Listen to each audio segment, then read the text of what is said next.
Hello बच्चों, मेरा नाम है ऋतिक और आज हम पढ़ेंगे मौलिक अधिकार जो कि हमारे संविधान में दिए गए हैं नागरिकों को। तो आज का हमारा जो टॉपिक है वो है मौलिक अधिकार। देखिए बच्चों, मौलिक अधिकार है वो किसी भी नागरिक के मूल अधिकार होते हैं जो कि सबसे ऊपर होते हैं। ठीक है, जैसे कि कोई भी व्यक्ति है वो स्वतंत्रता से घूम सकता है। ठीक है, किसी भी स्थान पर जा सकता है, किसी भी प्रकार की शिक्षा ले सकता है।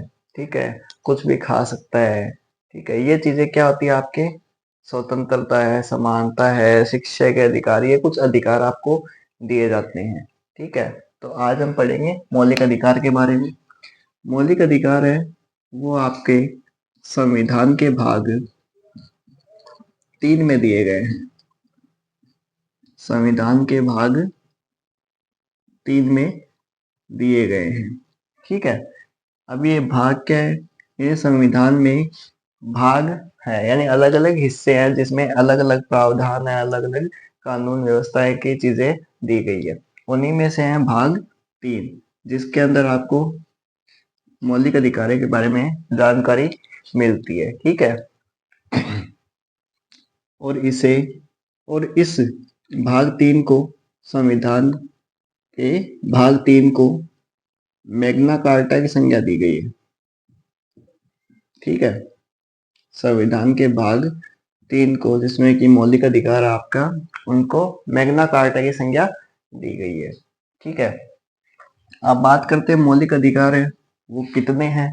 तो भारतीय संविधान में आप सभी को या फिर हम नागरिकों को कितने मौलिक अधिकार दिए गए हैं? 6 दिए गए हैं। और अगर मूल रूप से अपन बात करें तो कितने थे? पहले अपने पास कितने? 7 मौलिक अधिकार थे। ठीक है, अब ये 7 मौलिक अधिकार कौन कौन से हैं? पहला तो आपका समानता का मौलिक अधिकार, समता या फिर समानता दोनों बोल सकते हैं अपन। ठीक है, दूसरा आपका स्वतंत्रता का मौलिक अधिकार। तीसरी बात करें अपन तो शोषण के विरुद्ध मौलिक अधिकार। अगर अपन चौथी बात करते हैं तो आपका धार्मिक स्वतंत्रता का अधिकार। 5 की अपन बात करें तो आपका संस्कृति व शिक्षा का मौलिक अधिकार। छठवा अपन बात करें अपन तो है संवैधानिक उपचारों का मौलिक अधिकार। और अगला लास्ट अपन बात करें तो संपत्ति का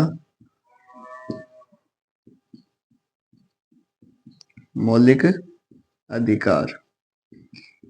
जब संविधान बना था तब तो उसमें एक भी क्या नहीं था? मौलिक अधिकार नहीं था, परंतु बाद में इनको जोड़ा गया।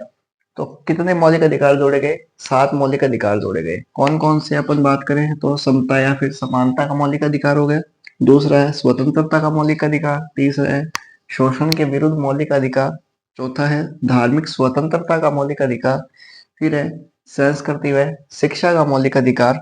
फिर है संवैधानिक उपचारों का मौलिक अधिकार। और एक है लास्ट संपत्ति का मौलिक अधिकार। पर मैंने अभी बताया कि 6 मौलिक अधिकार है और पहले अपने 7 थे। क्यों? क्योंकि जो संपत्ति का मौलिक अधिकार है उसे वर्तमान में हटा दिया गया है। ठीक है, संपत्ति को मौलिक अधिकारों की श्रेणी से हटा दिया गया है। इसे मौलिक अधिकारों की श्रेणी से हटाकर एक कानूनी अधिकार बना दिया गया है। ठीक है, तो अपन वर्तमान में 6 ही मौलिक अधिकार पढ़ते हैं। कौन कौन से?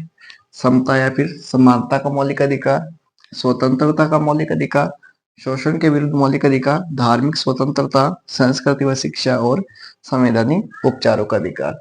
समानता या समता के बारे में पढ़ते हैं तो उसमें अपन को बताई गई है कि हमें किस किस मामले में समान किया गया है, फिर हमें कौन कौन सी समानताएं मिलती हैं। स्वतंत्रता के अंदर पढ़ेंगे कि किन किन स्वतंत्रताओं को हमें प्रदान किया गया है। शोषण के विरुद्ध अधिकार में हम पढ़ते हैं कि अगर अपना कोई शोषण करता है तो अपन उसके प्रति क्या अपनी क्रिया हो सकती है। फिर धार्मिक स्वतंत्रता का अधिकार, इसमें आपको सभी धर्मों की समानता या फिर आप बोल सकते हैं कि धार्मिक स्वतंत्रता दी गई है कि आप किसी भी धर्म को मान सकते हैं, किसी भी धर्म का प्रचार प्रसार कर सकते हैं। फिर आपका संस्कृति व शिक्षा का मौलिक अधिकार, इसमें आप अपनी संस्कृति का प्रचार प्रसार कर सकते हैं, उसके बारे में जान सकते हैं, किसी भी प्रकार की शिक्षा प्रदान कर सकते हैं, ले सकते हैं, ठीक है। फिर आपका संवैधानिक उपचारों का अधिकार, इसमें सर्वोच्च न्यायालय या फिर उच्च न्यायालय में कुछ रीट है वो लगती है और इसे इन सभी मौलिक अधिकारों का एक संरक्षक के रूप में माना जाता है। यानी इस मौलिक अधिकार के अंदर यानी संवैधानिक उपचारों के अधिकार है, उसके द्वारा आप इन पांचों मौलिक अधिकारों में से किसी भी प्रकार का आपका शोषण होता है तो आप कहाँ जा सकते हो, उच्च न्यायालय या फिर सर्वोच्च न्यायालय में जा सकते हैं, ठीक है। अगर अपन इनके अनुच्छेद की बात करें तो देखिए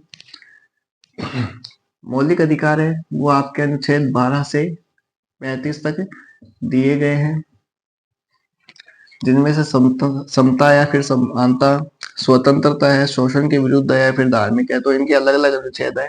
जैसे कि इसमें समता या फिर समानता में अनुच्छेद 14 से 18 तक अनुच्छेद आते हैं।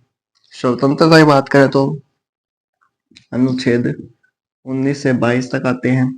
फिर शोषण के विरुद्ध की बात करें तो अपन अनुच्छेद 23 और 24 आते हैं। धार्मिक स्वतंत्रता की बात करें तो अनुच्छेद 25 से 28 आते हैं। संस्कृति व शिक्षा की बात करें तो अनुच्छेद 29 से 30 आते हैं और संवैधानिक उपचारों का अधिकार की बात करें तो अनुच्छेद 32 आता है, ठीक है। तो ये कुछ मौलिक अधिकारों की संक्षिप्त में जानकारी थी। धन्यवाद।